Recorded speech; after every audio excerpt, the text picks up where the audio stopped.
ఆనందం చూస్తాం. అందుకే మిత్రులారా, మీడియా మిత్రులకు కూడా నేను ఒక మాట చెప్పదలుచుకున్నా. హరీష్ రావు గారి సవాల్తో పాటు మా బట్టి విక్రమార్క గారు ఇవాళ ఒక సవాలు విసిరినరు. 100% మా బట్టి గారి సవాల్తో నేను ఏకీభవిస్తున్నా. వ్యవసాయ రంగమైనా, సాగునీటి ప్రాజెక్టులైనా, లేకపోతే సంక్షేమ పథకాలైనా మా పార్టీ తరఫున బట్టి గారు, ఉత్తమ్ గారు వస్తారు. హరీష్, కేసీఆర్ ఎవడెవడు వస్తాడో, లేకపోతే బామార్తులు బిల్లా రంగాలు వస్తారో, ఏ సెంటర్ అయినా, ఏ చౌరస్తైనా, అమరవీరుల స్తూపమైనా మే సిద్ధం. మీకు సీము నెత్తురుంటే చర్చకు రండి. 10 ఏళ్ళ మీ పాలన, 8 నెలల మా ఇందరమ్మ పాలన మీద సత్త పెడదాం, సవాలు చేద్దాం. తెలంగాణ సమాజాన్ని న్యాయం చెప్పమని అడుగుదాం. ఒడ్డు పొడుగున్నాం కదా అని, టీవీలు పేపర్లు ఉన్నాయి కదా అని నోటికొచ్చిన అబద్ధం చెప్పి ఈ అబద్ధాలన్నీ పేపర్లలో రాసి ప్రజల్ని మభ్యపెట్టాలనుకుంటున్నారా? ఇవాళ నిజంగానే హరీష్ రావు, నువ్వు చెప్పింది నిజమైతే, కాంగ్రెస్ పార్టీ పేదలకు అన్యాయం చేస్తే నువ్వే సవాలు విసిరినావు కదా, సిద్దిపేట రాజీనామా చేస్తా అని రాజీనామా చెయ్యి.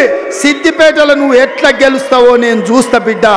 నువ్వు అనుకుంటున్నావేమో సాగుతుందని, దేనికైనా సాగుతుంది. వయసులో ఉంటే పంది కూడా అందంగానే కనిపిస్తుంది. అధికారం ఉంటే నీలాకటోళ్ళకు నీళ్ళు కూడా అట్లనే ఉంటుంది. ఇవాళ అధికారం పోయింది కదా, ఇప్పుడు తెలుస్తుంది నీకు నొప్పేందో, పేద ప్రజల కష్టాలేందో. అందుకే ఇవాళ తండ్రి ముఖం సాటేసిండు, ఫామ్ హౌస్లో వండుకున్నాడు. ఇవాళ ఆయన ఫామ్ హౌస్లో నుంచి బయటికి వస్తలేడు. బయటికి వచ్చినోడు వీడు అబద్ధాలు చెప్పుడు ఆపుతలేడు.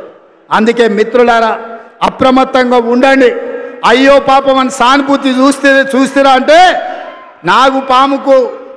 నాగుకు పాలు పోసినట్టే అవుతుంది బీఆర్ఎస్ వనిగిన మళ్ళీ దగ్గరికి రానిస్తే.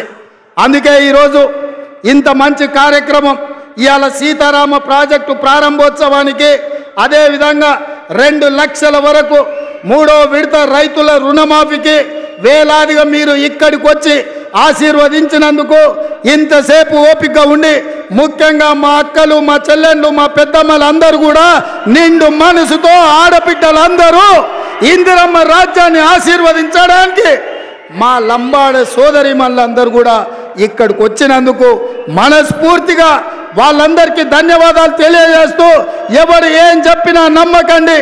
నిరుద్యోగ యువకులకు ఉద్యోగాలు ఇచ్చే బాధ్యత నాది, రైతులకు రుణమాఫీ చేసే బాధ్యత నాది.